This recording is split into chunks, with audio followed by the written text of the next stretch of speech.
Molly is an undergraduate here at the University of Missouri. Her passion has always been science, and although she has big plans to attend medical school, getting her hands on some research was an experience she didn't want to miss out on. In fact, Dr. McClellan's neurobiology lab was the first lab she contacted in search for her work.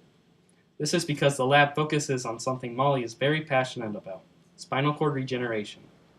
This subject hits close to home for Molly because when she was a young girl, one of her closest family friends and role models was paralyzed in a terrible car accident. I had a family friend, Sam Sims, that was in a debilitating car accident when I was about 9 years old.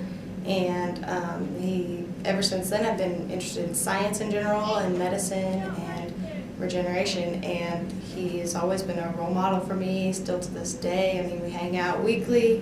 He's a good friend. I've shadowed him in the ER. He's a great ER physician and just a really good role model to have around. After the accident, Sam persevered through the intense physical therapy and was on his way to an amazing recovery. However, he was still left with a tough decision, figuring out what he'd want to do with the rest of his life. The problem was I had no idea what else to do. I mean, I knew that I would have to do something because I would just be too bored not doing something. And I just could not think of any other area in medicine that suited me. And one thing you learn about emergency medicine is it's either in your blood or it's not. I immediately, I just found my passion. It's probably in some ways made me a better doctor rather than done the opposite.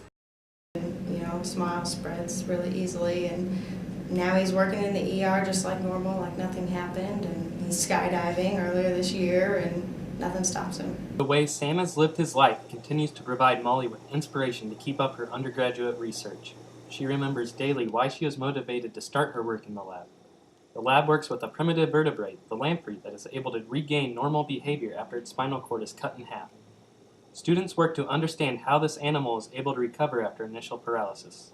Students each have their own projects working to understand this animal's spinal cord properties and neuroregenerative abilities. Molly hopes that in the future, the work of this lab and other spinal cord research labs throughout the country discover an environment that is permissive to nerve regeneration in humans. As the small steps continue to lead to greater understandings, hopefully in the future there will be the possibility for people like Sam to regain function after spinal cord injury. I've definitely learned from Sam never to let setbacks change any life plans you have or any goals you might have, and so that's how I plan to pursue any goals I have, or including medicine and being a doctor someday.